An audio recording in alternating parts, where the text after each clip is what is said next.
ওয়েস্টিন অথবা নীলা মার্কেট এখানে যাওয়া হয়েছে? রাস্তার পাশে ঠান্ডা লেবু শরবত বেচে কখনো খাইছো? না। কখনো খাও নাই?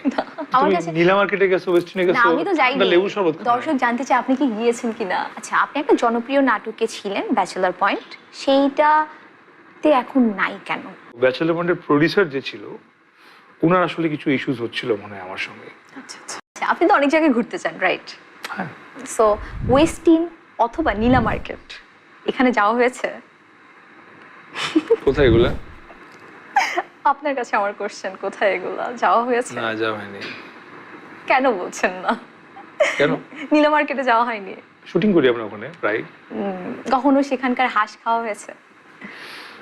I'll tell you what I like about food. হাঁস, শীতকালে হাঁস খেতে ভালো লাগে। I'll be honest. ওকে। শীতকালে গরম গরম ভাপা পিঠা খেতে মজা লাগে। আবার গরমকালে আমার খুব মজা লাগে রাস্তার পাশে ঠান্ডা লেবু শরবত বেচে কখনো খাইছো? না। কখনো খাও নাই? আমার তুমি কাছে নীলা মার্কেটে গেছো, ওয়েস্টিনে না, গেছো, আমি তো যাইনি। ঠান্ডা লেবু শরবত খাও নাই? দর্শক জানতে চায় আপনি কি গিয়েছেন কিনা। শিখিয়েছি, ওটা জেনে কি হবে দর্শকের? ওখানে তো আরো অনেকেই যায়। কিন্তু ধরো একদম গরম জ্যামের মধ্যে বসে আছো, পাশে দেখতেছো একটা টেবিলের মধ্যে একটা ফিল্টার পানির মধ্যে বরফ দিয়ে লেবু আর পানি রাখা, খামতেছো, ওটা যে স্বাদ, ওটা আসলে পুরো বিকল্প নেই। ওয়েস্টিনে পাওয়া যাবে না এটা। না।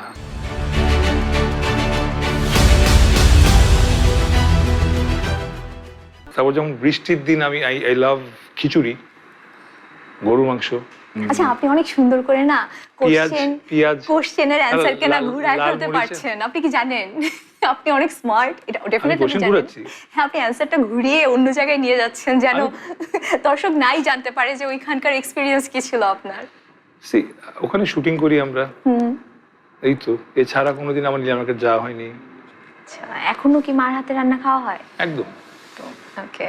ভাবি রান্না করে? সেও রান্না করে, কিন্তু দুজনে মিলে করে। আচ্ছা, ভাবির হাতের কোনটা ফেভারিট আপনার? Chicken roast. ও, চিকেন রোস্ট। তার মানে আমরা একদিন দাওয়াত পাচ্ছি। অবশ্যই অবশ্যই, প্লিজ কাম ওভার। ইনশাল্লাহ। আচ্ছা, আপনি একটা জনপ্রিয় নাটকে ছিলেন ব্যাচেলার পয়েন্ট, সেইটাতে এখন নাই কেন? কেন নেই এটার উত্তর অনেক ইন্টারভিউতে দিয়েছে, আবার দিব? ছোট্ট করে। ব্যাচেলর পয়েন্টের প্রোডিউসার যে ছিল ওনার আসলে কিছু ইস্যুস হচ্ছিল মনে হয় আমার সঙ্গে। আচ্ছা। সো সম্পর্ক খারাপ হওয়ার আগে উই বোথ ডিসাইডেড যে আচ্ছা ঠিক আছে, লেটস নট ওয়ার্ক টুগেদার।